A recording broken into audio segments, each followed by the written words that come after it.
தேர்தல் ஆணையத்தின் மீது நம்பிக்கை இருக்கிறதா? இல்ல இது நாங்க ஏற்றுக்கொள்ள முடியாது. நாங்க இந்த 11 பட்டியலில் இருக்கக்கூடிய அந்த ஐடென்டிபிகேஷன் ப்ரூஃப், அந்த அட்ரஸ் ப்ரூஃப் இருந்தால் மட்டும்தான். மற்ற டாக்குமெண்ட்ஸ் இருக்கா இல்லையா? இல்லாத நபர்கள்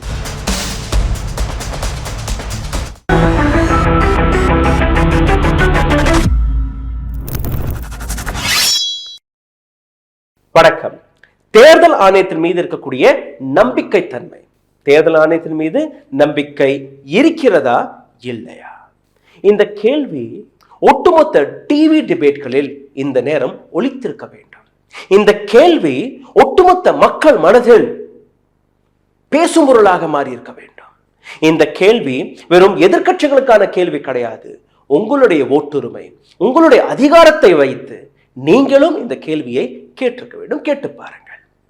இதே கேள்வியை 5 மாநிலங்களில் இருக்கக்கூடிய மக்களிடம் போய் கேட்டார்கள். இந்த நாட்டு தலைநகரமான புதுடெல்லியில் போய் கேட்டார்கள். அவர்களுடைய பதில் என்ன? தேர்தல் ஆணையம் SIR ஸ்பெஷல் இன்டென்சிவ் ரிவிஷன் என்று பீகாரில் நடத்தி வருகிறார்கள். NRC ஞாபகத்தில் இருக்கிறதா? அதே போன்ற இது வேறொரு பேர்ல ஸ்பெஷல் இன்டென்சிவ் ரிவிஷன். நீங்க இந்தியர் தானா? நீங்க ஓட்டு போடுவதற்கு தகுதி உள்ள நபரா? நீங்க வைத்திருக்கக்கூடிய அந்த ஆதார் கார்டு, ஓட்டர்ஸ் ஐடி, மற்ற டாக்குமெண்ட்ஸ்கள் இது செல்லுபடி ஆகுமா ஆகாதா? இல்ல இது நாங்க ஏற்றுக்கொள்ள முடியாது. நாங்க 11 பட்டியலை கொடுக்கிறோம். இந்த 11 பட்டியலில் இருக்கக்கூடிய அந்த ஐடென்டிபிகேஷன் ப்ரூஃப், அந்த அட்ரஸ் ப்ரூஃப் இருந்தால் மட்டும்தான் நீங்க இந்த SIR வழியாக உங்களுடைய பேரை நாங்க வாக்கு பட்டியலில் சேர்ப்போம். அப்போ இந்த SIR பற்றி எத்தனை பேருக்கு தெரியும்? இது போன்ற பல்வேறு கேள்விகள், அதற்கான விடயத்தை இந்த பதிவில் நீங்க பார்க்க போறீர்கள். மிகவும் ஆழமான பதிவு. இதற்கு பின்னாடி மிகப்பெரிய சர்வே நடத்தப்பட்டது, மிகப்பெரிய ரிசர்ச் நடத்தப்பட்டது. அதற்கப்புறம் தான் இந்த சர்வேவில் இருக்கக்கூடிய ஒவ்வொரு டேட்டாவையும் நான் உங்களுக்கு முன்பு எடுத்து வைக்க போகிறேன். இந்த நாட்டில் நடக்கக்கூடிய ஏராளமான பிரச்சனைகள், நாங்கள் கொண்டு வரக்கூடிய ஒவ்வொரு விஷயத்தையுமே எங்களால் சுருக்கத்தில் கொண்டு வர முடியாது. மன்னித்துக் கொள்ளுங்கள். Maybe I am taking your 30 minutes or 20 minutes of your precious time. I'm sorry. ஆனால் உங்களுடைய எதிர்காலத்திற்கு, இந்த நாட்டின் எதிர்காலத்திற்கு, உங்களுடைய குழந்தைகளுடைய எதிர்காலத்திற்கு இது முக்கியம். எப்படி ரோட்டில் இறங்கி நீங்க போராடுகிறீர்களோ அதே போன்று இந்த நாட்டில் நடக்கக்கூடிய விஷயங்களை ஆழமாக புரிஞ்சு கொள்வதற்கு இதுவும் தேவை. ரீல்ஸ் வழியாக, வாட்ஸ்அப் வழியாக எந்த விஷயத்தையுமே புரிந்து கொள்ள முடியாது. இல்ல இந்த டெலிவிஷன் சேனல்கள் காட்டுறார்களே, பிரேக்ஃபாஸ்ட் நியூஸ் 10 minutesல 100 நியூஸ் டப்பு டப்பு டப்பு டப்புன்னு அடிச்சு விடுறார்களே, அதெல்லாம் புரியாது. இது ஒரு விதம். இதுதான் பத்திரிகை தர்மம். செய்தியை செய்தியாக எடுத்து காட்டுவது. அர்ணப் கோஸ்வாமி போன்று கத்தி கூச்சல் போட்டு TRPக்காக வேலை பார்க்கக்கூடிய பத்திரிகையாளர்கள் நாங்கள் அல்ல. அதனால் இந்த வீடியோவை தயவு செய்து பாருங்கள். முதல் கேள்வி, தேர்தல் ஆணையத்தின் மீது நம்பிக்கை இருக்கிறதா இல்லையா? இந்த சர்வேவை லோக் நீதி CSDS என்கிற இந்த அமைப்பு 5 மாநிலங்கள், மத்திய பிரதேஷ், உத்தரப்பிரதேஷ், வெஸ்ட் பெங்கால், அசாம் அண்ட் ஒடிசா இங்கே நடத்தியது. இதை தொடர்ந்து இந்த நாட்டு கேபிட்டல் நியூ டெல்லி, புதுடெல்லியிலும் இந்த சர்வேவை நடத்தினார்கள். அங்க ஏராளமான கேள்விகள் கேட்கப்பட்டது, எல்லாமே தேர்தல் ஆணையத்தை பற்றி. இந்த கேள்வி எந்த அளவில் முக்கியம் என்று நீங்க பார்த்தீர்கள்னா, சமீபத்தில் தேர்தல் ஆணையத்தின் மீது எழும்பக்கூடிய ஏராளமான கேள்விகள். அங்கிருந்து தேர்தல் ஆணையர் என்று ஒரு நபர் உட்கார்றார், ஞாயிற்றுக்கிழமை அன்று கொடுக்கிறார் பதில் 80 நிமிடங்கள் வரை. ஆனால் எதுவுமே புரியவில்லை, எந்த கேள்விக்கான விடயத்தையும் கூறவில்லை. இன்னொரு பக்கம் பிஜேபி அவர்களை காப்பாற்றுவதற்காக அனைத்து முயற்சிகளும் எடுத்து வைக்கிறது. இதே CSDS இதை சார்ந்த சஞ்சய் குமார் 17ஆம் தேதி ஒரு ட்வீட்டை போட்டாராம், மகாராஷ்டிராவில் நடந்த ஒரு தேர்தல் கடுபிடியை பற்றி. 19ஆம் தேதி அதே நபர் மன்னிப்பை கேட்டு விட்டாராம், நான் கொடுத்த டேட்டா தவறு. இந்த டேட்டாவை வைத்துதான் ராகுல் காந்தி அந்த குற்றச்சாட்டை எடுத்து வைக்கிறார். அப்போ எல்லாருமே மன்னிப்பு கேளுங்கள். இது பிஜேபியுடையது. CSDS சஞ்சய் குமார் வெளிவிட்ட டேட்டா மகாராஷ்டிரா. ராகுல் காந்தி கேட்ட கேள்விகள் கர்நாடகாவை பற்றி. எப்படி இது கனெக்ஷன் ஆகும். ஆனால் இந்த விஷயத்தை பற்றி நீங்க பேசவில்லை. இதே சிஎஸ்டிஎஸ் வெளிவிட்ட டேட்டா, ஏன் கோதி மீடியா எந்த விதமான டிபேட்டையும் நடத்தவில்லை? ஏன் அரசியல் கட்சிகள், அரசியல்வாதிகள், இதே பிஜேபியை சார்ந்த நபர்கள் இதை பற்றி பேசவில்லை? இந்த மாதிரி தேர்தல் ஆணையத்தின் மீது நம்பிக்கை குறைய தொடங்கிவிட்டது. மக்கள் தேர்தல் ஆணையத்தை இதற்கு மேல நம்ப தயாராகவில்லை. இந்த உண்மையை நீங்க ஏன் பேசவில்லை? இந்த கேள்வி. சரி, ஸ்பெஷல் இன்டென்சிவ் ரிவிஷன் அண்ட் தேர்தல் ஆணையத்தின் மீது இருக்கக்கூடிய அந்த நம்பிக்கையை பற்றி நடத்தப்பட்ட ஒரு சர்வே, கிட்டத்தட்ட ஒரு 3000 to 3500 நபர்களை போய் சந்தித்திருக்கிறார்கள். அவர்களிடம் ஏராளமான கேள்விகளை கேட்டிருக்கிறார்கள். இந்த சர்வேவில் வெளிவந்த அந்த ரிப்போர்ட்டை த ஹிந்து என்கிற நியூஸ் பேப்பர் சனிக்கிழமை என்று ஞாயிற்றுக்கிழமை என்று மிக தெளிவாக எடுத்து காட்டுகிறார்கள். அதற்கு பின்பு கூட இது பேசும் பொருளாக மாறவில்லை. ஏன்? உங்களுக்கே புரியும். நரேந்திர மோடி தன்னுடைய ஆட்சியை காப்பாற்றுவதற்காக எந்த அளவில் போராடி வருகிறார், தேர்தல் ஆணையம் தன்னுடைய இமேஜை காப்பாற்றுவதற்காக எந்த அளவில் போராடி வருகிறார்கள், அது விஷயம் கிடையாது. எங்களை யாராலையுமே எதுவுமே செய்ய முடியாது என்கிற அந்த அகங்காரத்தில் மோடி அரசாங்கம், தேர்தல் ஆணையம் இயங்கிக் கொண்டிருக்கிறது. ஆனால் மக்களுக்கு இதற்கான உண்மை புரிய வேண்டும். அதற்காக தான் நாங்கள் இருக்கிறோம். 2019 ஆண்டிலிருந்து 2025 ஆண்டு வரை தேர்தல் ஆணையத்தின் மீது இருக்கக்கூடிய அந்த நம்பிக்கை, அவநம்பிக்கை, அதோடைய நிலையை நீங்க பார்த்தீர்கள், உங்களுக்கு புரிய வரும். மத்திய பிரதேசத்தில் 6% நபர்கள் 2019 ஆண்டு தேர்தல் ஆணையத்தின் மீது எங்களுக்கு நம்பிக்கை இல்லை என்று கூறினார்கள். வெறும் 6%. 2025 இந்த வருடம் நீங்க பார்த்தீர்கள்னா 22% மக்கள் வெளிப்படையாக எங்களுக்கு தேர்தல் ஆணையத்தின் மீது நம்பிக்கை இல்லை என்று கூறுகிறார்கள். 3500 பேர்கிட்ட தான் இந்த கேள்வி கேட்கப்பட்டது. அந்த 3500 பேர்ல 6% in 2019, 22% now. டெல்லியில 11% 2019 எங்களுக்கு நம்பிக்கை இல்லை என்று கூறிய அதே நபர்கள் இன்னைக்கு அந்த கேள்வியை கேட்டபோது 30% நபர்கள் எங்களுக்கு நம்பிக்கை இல்லை என்று கூறுகிறார்கள். அப்படியே அவநம்பிக்கை எந்த அளவில் வளர்ந்து கொண்டிருக்கிறது நீங்க பாருங்கள். உத்தரப்பிரதேசத்தில் 2019 11% நபர்கள் எங்களுக்கு நம்பிக்கை இல்லை என்று கூறிய அதே நபர்கள் இன்னைக்கு 31% நபர்கள் எங்களுக்கு நம்பிக்கை இல்லை என்று கூறியிருக்கிறார்கள். அதாவது 2019 to 2025 வரை தேர்தல் ஆணையத்துடைய அந்த இமேஜ் எந்த அளவில் பாதாளத்தில் போய்விட்டது என்று நீங்க பாருங்கள். இது மட்டுமல்ல, ஜென்வின் ஓட்டர்ஸ்கள், என்னிடம் இந்த ஓட்டு இருக்கு, எனக்கு ஓட்டர்ஸ் கார்டு இருக்கு, ஆதார் கார்டு இருக்கு, எத்தனையோ வருஷங்களாக நான் எலெக்ஷனும் போது ஓட்டு போட்டுட்டு வர்றேன், எனக்கு என்ன பயம்? எஸ்ஐஆர் வந்து விட்டால், ஸ்பெஷல் இன்டென்சிவ் ரிவிஷன் இது வந்து விட்டால், இவர்கள் கேட்கக்கூடிய அந்த 11 ஃபார்ம் ஆஃப் ஐடென்டிஃபிகேஷன் ப்ரூஃப் அது என்னிடம் இருக்கோ இல்லையோ அது வேற விஷயம். ஆனால் தேர்தல் ஆணையம் இன்னைக்கு நடந்து கொள்ளக்கூடிய அந்த விஷயத்தை பார்க்கும்போது 45% மக்களுக்கு எங்களுடைய வாக்கு போடக்கூடிய அந்த அதிகாரம் பறிக்கப்படும் என்று நம்புகிறார்கள். 45% of people don't trust Election Commission of India and they say our votes will be deleted. 58% people believe that they have very little confidence on ECI. 58% மக்கள் ரொம்பவே கொஞ்சம், இவ்வளவுதான் துளி நம்பிக்கை தேர்தல் ஆணையத்தின் மீது இருப்பதாக அவர்கள் கூறியுள்ளார்கள். இந்த இடத்தில் இன்னொரு கேள்வி கேட்கப்பட்டது. சரி, இந்த எஸ்ஐஆர் ஸ்பெஷல் இன்டென்சிவ் ரிவிஷன் பீகாரில் நடக்குது இல்லையா, அதை பற்றி உங்களுக்கு தெரியுமா? 17% நபர்கள் ஆமாம் எங்களுக்கு தெளிவாக தெரியும், எங்களுக்கு டீட்டெயில்டாக தெரியும். 36% கேட்டிருக்கிறோம், ஆனால் இதை பற்றி பெருசாக டீட்டெயிலாக தெரியாது, அதாவது கேட்டிருக்கோம், பேர் மட்டும் கேட்டிருக்கோம். 47% we don't know anything about it. India முழுவதும் நாங்கள் எஸ்ஐஆரை கொண்டு வரப் போகிறோம் என்று தேர்தல் ஆணையம் கூறுகிறது, ஆனால் அதை பற்றின எந்த விதமான அவேர்னஸ் ப்ரோக்ராமையும் அவர்கள் தொடங்கவே இல்லை. 83% of people they believe we don't know anything about SIR, special intensive ரிவிஷனை பற்றி எங்களுக்கு ஒண்ணுமே தெரியாது, அது என்னன்னு கேட்குறாங்க. But you force people to file a form, to submit a form? How is it possible? ரெண்டாவது நீங்கள் பாருங்கள், இந்த இடத்துல 2019 ஆண்டிலிருந்து 2025 ஆண்டு வரை 31% தேர்தல் ஆணையத்தின் மீது அந்த நம்பிக்கை குறைந்திருக்கிறது. 31% அதிகமான நபர்கள் இப்போ தேர்தல் ஆணையத்தை நம்புவதே கிடையாது. ஸ்பெஷல் இன்டென்சிவ் ரிவிஷனை பற்றின ஒரு சில கன்சர்ன்ஸ் இருந்தது.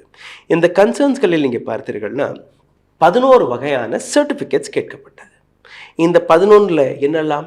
பேன் கார்டு, பாஸ்போர்ட், 10ஆம் வகுப்பு படித்த certificate, domicile certificate, caste certificate, NRC document, forest right certificate தலித்களாக இருந்தால், family registration certificate, land house allotment certificate, government issued ID card which is center or state or PSU கொடுத்த அந்த அரசு ID cards, government PSU identity document issued before July 1st, 1987. இது எல்லாம் அவர்கள் கொடுத்த பட்டியல். இப்போ சுப்ரீம் கோர்ட்டுடைய உத்தரவுக்கு பின்பு ஆதார் கார்டை சேர்த்திருக்கிறார்கள். இதற்கு முன்னாடி ஆதார் கார்டெல்லாம் செல்லாது, ஓட்டர் ஐடி செல்லாது.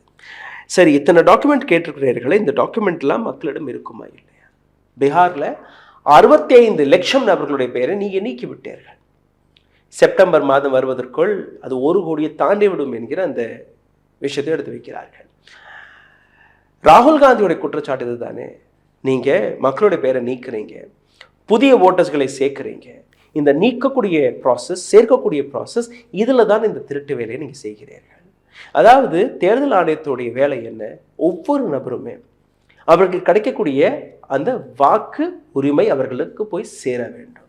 இங்கே நீங்கள் நீக்கக்கூடிய வேலையை பார்க்குறீங்க.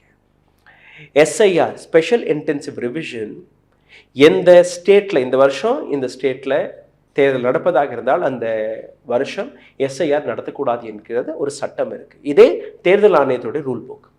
இப்போ அடுத்த வருஷம் தமிழ்நாட்டில் தேர்தல் வருது, அடுத்த வருஷம் SIR நீங்கள் நடத்த முடியாது. இந்த வருஷமே நீங்கள் நடத்தி முடிச்சிருக்கணும்.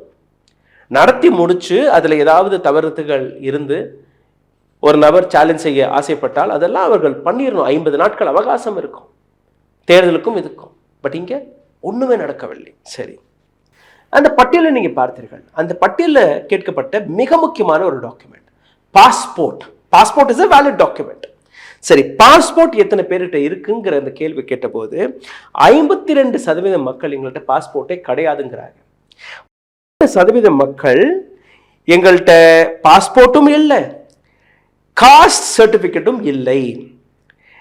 13% நபர்கள் எங்கள்கிட்ட பாஸ்போர்ட் கிடையாது, காஸ்ட் சர்டிஃபிகேட் கிடையாது, SSC அந்த 10ஆம் வகுப்பு படித்த சர்டிஃபிகேட்டும் கிடையாது. 5% மக்கள் எந்த விதமான டாக்குமெண்ட்டுமே கிடையாதுங்கிறாங்க.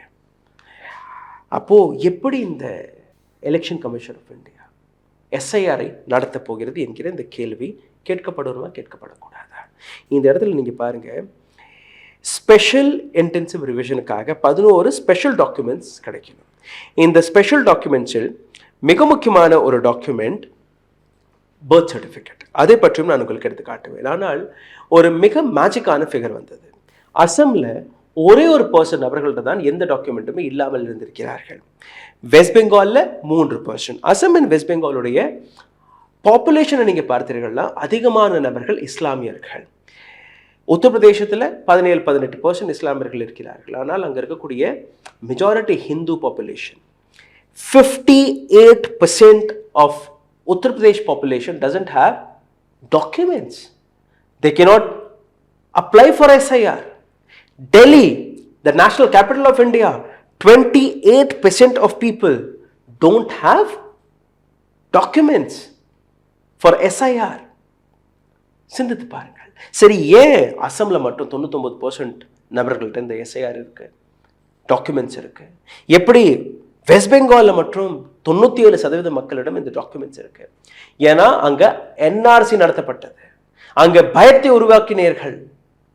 மக்கள் எப்படியோ உயிரை கொடுத்தாவது அனைத்து டாக்குமெண்ட்ஸுமே சேர்க்க வேண்டும் என்கிற அந்த விஷயத்தை இறங்கி அதை சேர்த்து வைத்திருக்கிறார்கள். அதனால்தான் அங்கே உத்தரப்பிரதேசலாம் இந்த மாதிரியான எந்த டாக்குமெண்ட்டுமே கிடையாது. நாளைக்கு எஸ்ஐஆர் அங்கே நடந்துச்சுன்னா எத்தனையோ கோடி மக்களை நீங்கள் நீக்கி விடுவீர்கள். பர்த் சர்டிஃபிகேட் மிக முக்கியமான டாக்குமெண்டா இல்லையா? 52% மக்களிடம் பர்த் சர்டிஃபிகேட்டே கிடையாது. 52%. டொமிசைல் சர்டிஃபிகேட் 41% நபர்களிடம் கிடையாது. காஸ்ட் சர்டிஃபிகேட், ஜாதி சர்டிஃபிகேட் 42% மக்களிடம் கிடையாது. தாயாருடைய பர்த் சர்டிஃபிகேட் அதெல்லாம் இதில் எஸ்ஐஆரில் கேட்கப்பட்டது. 70% மக்களிடம் அந்த பர்த் சர்டிஃபிகேட் கிடையாது. தகப்பனாருடைய பர்த் சர்டிஃபிகேட் 66% நபர்களிடம் கிடையாது. அம்மாவுடைய காஸ்ட் சர்டிஃபிகேட் இருக்கா? 60% நபர்களிடம் கிடையாது. அப்பாவுடைய காஸ்ட் சர்டிஃபிகேட் இருக்கா? ஜாதி சர்டிஃபிகேட் 54% கிடையாது. அம்மாவுடைய எஸ்எஸ்சி படித்திருக்கிறார்களா? 10ஆம் வகுப்பு படித்த தாயாரா? 66% கிடையாது. அப்பா அவர் படிச்சிருக்காரா? 10வது பாஸ் ஆகியிருக்காரா? 58% கிடையாது. இது எல்லாமே இவர்கள் கேட்ட டாக்குமெண்ட் கிடையாது. அப்போ எப்படி நீங்கள் இந்த எஸ்ஐஆர் என்கிற விஷயத்தை கொண்டுட்டு வந்து மக்கள் முன்பு எடுத்து வைத்து அவர்களுடைய பெயர்களை நீக்கக்கூடிய ஃபார்முலாவை தீட்டியிருக்கிறீர்கள்? அப்போ மக்கள் கையில் இருக்கக்கூடிய அந்த அதிகாரம் பறிக்கப்படுகிறதா இல்லை? இந்த இடத்தில் பிரைம் மினிஸ்டர் மோடி தேர்தல் ஆணையத்தை பார்த்து நம்ம கேள்வி கேட்கணுமா கேட்கக்கூடாதா? சிந்தித்து பாருங்கள். இந்த இடத்தில் மத்திய பிரதேஷ், உத்தரப்பிரதேஷ், அசாம் அண்ட் வெஸ்ட் பெங்கால் இதை எடுத்துக்கொள்ளுங்கள். 70% மத்திய பிரதேசத்தில் 70% நபர்களிடம் பர்த் சர்டிஃபிகேட்டே கிடையாது. அப்பாவுடைய சர்டிஃபிகேட் சுத்தமாகவே கிடையாது, யார்கிட்டையுமே இல்லை. அம்மாவுடைய சர்டிஃபிகேட் கிடையாது. உத்தரப்பிரதேசத்தில் 56% என்னுடைய பர்த் சர்டிஃபிகேட்டே என்னிடம் இல்லாத நபர்கள் 56%. அசாமில் 51%, வெஸ்ட் பெங்காலில் 36%. இப்போ இஷ்யூவன்ஸ் ஆஃப் பர்த் சர்டிஃபிகேட், அதாவது அரசாங்கம் கொடுக்கக்கூடிய அந்த பர்த் சர்டிஃபிகேட் உங்கள்கிட்ட இருக்கா இல்லையா? அசாம் 36%. ஆனால் நான் government authority, not by local government authority 13% அவர்கள்ட்ட இருக்கு. எங்கள்கிட்ட பர்த் சர்டிஃபிகேட்டே இல்லைன்னு கூறக்கூடிய நபர்கள் 51%. கேரளாவில் அதே மாதிரி, மத்திய பிரதேசத்தில் அதே மாதிரி, உத்தரப்பிரதேசத்தில் அதே மாதிரி, வெஸ்ட் பெங்கால் அதே மாதிரி. அந்த டேட்டாவை நீங்கள் பார்த்து வருகிறீர்கள். SC, ST, OBC and general இந்த வர்க்கத்தை நீங்கள் பார்த்தீர்கள்னா பர்த் சர்டிஃபிகேட் இருக்கக்கூடிய நபர்கள் எஸ்சி வர்க்கத்தில் நீங்கள் பார்த்தீர்கள் 25%, எஸ்டியில் 39%, ஓபிசியில் 33%, ஜென்ரலில் 40%. அதாவது உயர் ஜாதியினர்களிடம்தான் இந்த பர்த் சர்டிஃபிகேட் இருப்பதாக இந்த டேட்டா கூறுகிறது. தலித்களிடம், ஏழைகளிடம், படிக்காத நபர்களிடம் இந்த சர்டிஃபிகேட் கிடையாது. I have the birth certificate but not form of an official document. பிறந்த சர்டிஃபிகேட் இருக்கு, ஆனால் கவர்மெண்ட் ரெக்கார்ட் அந்த மாதிரி எல்லாம் எதுவுமே கிடையாது. எப்படி? எஸ்சியிடம் 10%, எஸ்டியிடம் 8%, ஓபிசியிடம் 13%, ஜென்ரலிடம் 10%. No, I don't have a document. எனக்கிட்ட பர்த் சர்டிஃபிகேட்டே கிடையாதுங்கிறவங்க எஸ்சி கேட்டகரியில் 61% மக்களிடம் கிடையாதான். ST 52, OBC 52, ஜென்ரல்கிட்ட 40. அப்போது நீங்கள் பாருங்கள், ஜென்ரலாக இருக்கட்டும், அதாவது மிடில் கிளாஸாக இருக்கட்டும், அல்ல தலித்தாக இருக்கட்டும், யாருக்கிட்டையுமே இந்த பர்த் சர்டிஃபிகேட்டுங்கிறது கிடையாது. ஆனால் இந்த இடத்துல தான் ஆதார் கார்டுடைய கேள்வி கேட்கப்பட்டது. ஆதார் கார்டு எத்தனை பேர்கிட்ட இருக்குன்னு கேள்வி கேட்கும்போது 99%, 99%, or in many places 100% people they have Aadhaar card. அது எஸ்சியாக இருக்கட்டும், எஸ்டியாக இருக்கட்டும், ஓபிசியாக இருக்கட்டும், அப்பர் கிளாஸாக இருக்கட்டும், மிடில் கிளாஸாக இருக்கட்டும், ரிச்சாக இருக்கட்டும், யாராக இருந்தாலுமே அவர்களிடம் ஆதார் கார்டு இருக்கு. ஆதார் கார்டு ஏன் இருக்கு? ஏன்னா நீங்கள் கடந்த 11 ஆண்டுகளாக ஆதார் கார்டை ஒரு மிக பிரதான அடையாள அட்டையாக ப்ரமோட் செய்திருக்கிறீர்கள், அதற்கான அவேர்னஸை கொடுத்திருக்கிறீர்கள். எல்பிஜி சிலிண்டர் வேணுமா? ஆதார் கார்டு தேவை. குழந்தைய ஸ்கூலில் சேர்க்கணுமா? ஆதார் கார்டு தேவை. உங்களுக்கு ராஷன் வாங்கணுமா? ஆதார் கார்டு தேவை. உங்கள் வீட்டு எலக்ட்ரிசிட்டி மின்சாரம் வாங்கணுமா? ஆதார் கார்டு தேவை. பேங்க் அக்கௌண்ட் ஓப்பன் பண்ணணுமா? ஆதார் கார்டு தேவை. சிம் கார்டு வாங்கணுமா? ஆதார் கார்டு தேவை.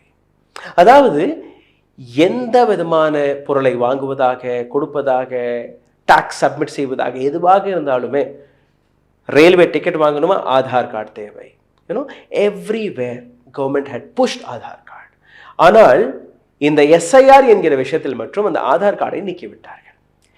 SIR இந்த பட்டியலில் ஆதார் கார்டு இருந்தால் இத்தனை நபர்களை உங்களால் நீக்கியிருக்கவே முடியாது. ஏன்னா அந்த டாக்குமெண்ட் இருக்கு.